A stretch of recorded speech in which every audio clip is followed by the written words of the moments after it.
এসএসসির ১০ নম্বর মামলায় কি অবশেষে মিলতে চলেছে চূড়ান্ত রায়? সুপ্রিম কোর্টে আজ মাত্র ৪ মিনিটের শুনানিতে কি গুরুত্বপূর্ণ কথা উঠল? আর ২৬ তারিখেই কি খুলে যেতে পারে বছরের পর বছর ধরে চলা নিয়োগ জট? আজকের ভিডিওতে জানুন একেবারে clear update. Paschimbanga school service কমিশনের এসএসসির নিয়োগ দুর্নীতির অভিযোগ ও আইনি জটিলতার মাঝেই আজ সুপ্রিম কোর্টে অত্যন্ত গুরুত্বপূর্ণ একটি শুনানি অনুষ্ঠিত হয়। বিশেষ করে এসএসসির ১০ নম্বর বা টিচিং এক্সপিরিয়েন্স সংক্রান্ত মামলাটি, যা বিজয় বিশ্বাস মামলা নামেও পরিচিত, আজ আদালতের দৃষ্টি আকর্ষণ করে। হাজার হাজার যোগ্য চাকরিপ্রার্থী এই শুনানির দিকে তাকিয়েছিলেন।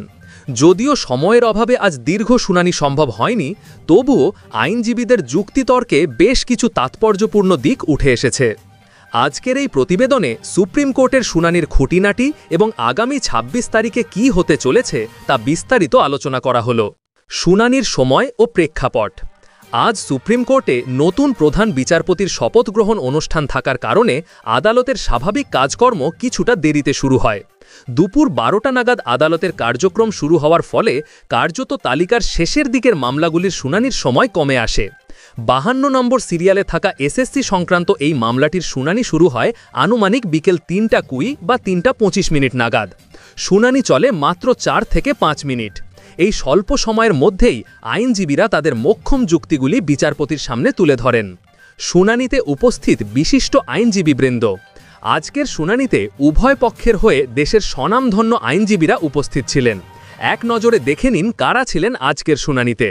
আইনজীবীর নাম, পক্ষ বা ভূমিকা: কপিল সিবাল, সিনিয়র অ্যাডভোকেট; মেনকা বুরুস্বামী, পিটিশনারদের পক্ষে যোগ্য প্রার্থীরা; পাঞ্জাব ও হরিয়ানা হাইকোর্টের প্রাক্তন বিচারপতি পাটুয়ালিয়া, সিনিয়র অ্যাডভোকেট; কল্যাণ বন্দ্যোপাধ্যায়, রাজ্য এসএসসির পক্ষে সওয়াল করেন; বিকাশ রঞ্জন ভট্টাচার্য, কলকাতা হাইকোর্ট থেকে অনলাইনে যুক্ত ছিলেন। আইনজীবীদের সওয়াল ও পাল্টা যুক্তি। যদিও শুনানি স্বল্পস্থায়ী ছিল, তবুও আইনজীবীদের বক্তব্যে মামলার মূল সুরটি স্পষ্ট হয়ে ওঠে। মূলত ৩টি প্রধান যুক্তি আজ আদালতে পেশ করা হয়। ১. মেনকা গুরুস্বামীর যুক্তি, লেজিসলেটিভ বিষয়। যোগ্য বা আনটেন্টেড শিক্ষকদের পক্ষ থেকে মেনকা গুরুস্বামী জোরালো যুক্তি পেশ করেন।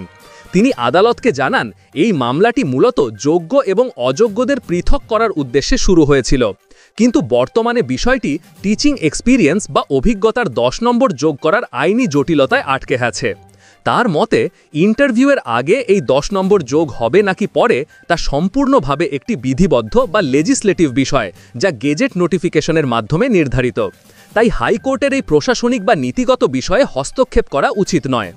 ২. কল্যাণ বন্দ্যোপাধ্যায়ের উদ্বেগ। প্রবীণ আইনজীবী কল্যাণ বন্দ্যোপাধ্যায় আদালতের দৃষ্টি আকর্ষণ করে বলেন যে, ইতিপূর্বে কলকাতা হাইকোর্টের ডিভিশন বেঞ্চে এই ১০ নম্বরের বিষয়টি নিয়ে একটি মামলা হয়েছিল এবং তা খারিজ করে দেওয়া হয়েছিল। তিনি কিছুটা ক্ষোভের সুরেই জানান, বর্তমানে সুপ্রিম কোর্ট যেসব বিষয়ে হস্তক্ষেপ করছে, হাইকোর্টও সেই একই পথে হাঁটছে। তিনি পরোক্ষভাবে পূর্ণিমা পালের মামলার প্রসঙ্গ টেনে বলেন, যেহেতু নিয়োগ পরীক্ষার ফলাফল প্রকাশিত হয়েছে এবং প্রক্রিয়াটি শেষের পথে, তাই আদালতের দ্রুত হস্তক্ষেপ প্রয়োজন। ৩. বিকাশ রঞ্জন ভট্টাচার্যের বিরোধিতা। অনলাইনে উপস্থিত হয়ে বিকাশ রঞ্জন ভট্টাচার্য এর বিরোধিতা করেন। তিনি স্পষ্ট জানান, কলকাতা হাইকোর্ট কোনো এখতিয়ার বহির্ভূত কাজ করছে না, বরং সাংবিধানিক বৈধতা, কনস্টিটিউশনাল ভ্যালিডিটি ক্ষুণ্ণ হচ্ছে কিনা তা যাচাই করতেই হস্তক্ষেপ করেছে। আদালত তার নিজস্ব নিয়ম মেনেই এগোচ্ছে। আগামী ২৬ তারিখ আশার আলো নাকি ফের অপেক্ষা? সময়ের অভাবে বিচারপতি আজ বিস্তারিত শুনানি শোনেননি, তবে তিনি উভয় পক্ষের বক্তব্য নোট করেছেন এবং হাইকোর্টের হস্তক্ষেপের বিষয়টি আমলে নিয়েছেন। পরবর্তী তারিখ মামলাটি আগামী ২৬ তারিখের জন্য তালিকাভুক্ত করা হয়েছে। সম্ভাব্য ফলাফল আশা করা হচ্ছে ২৬ তারিখে বিচারপতি সঞ্জয় কুমারের বেঞ্চে ১০ নম্বর সংক্রান্ত জটিলতা, মানে নম্বর আগে না পরে যোগ হবে, নিয়ে একটি স্পষ্ট নির্দেশিকা বা চূড়ান্ত রায়ে ফাইনাল ক্লারিফিকেশন আসতে পারে। চাকরি প্রার্থীদের জন্য আগামী ২৬ তারিখ অত্যন্ত ভাইটাল। ১০ নম্বরের এই আইনি জট খুললে নিয়োগ প্রক্রিয়াটি আরও দ্রুত গতিতে এগোবে বলে মনে করছেন বিশেষজ্ঞরা। সকলের নজর এখন সুপ্রিম কোর্টের পরবর্তী আদেশের দিকে। বন্ধুরা, যদি ভিডিওটি তথ্যবহুল মনে হয় তাহলে অবশ্যই লাইক, কমেন্ট আর শেয়ার করবেন। আর প্রতিদিনের এ ধরনের দ্রুত ও নির্ভুল নিয়োগ আপডেট পেতে আমাদের চ্যানেলটি সাবস্ক্রাইব করে পাশে থাকুন। ২৬ তারিখের রায় বেরোলেই প্রথমেই আপডেট দিতে আমরা হাজির হব। Stay connected.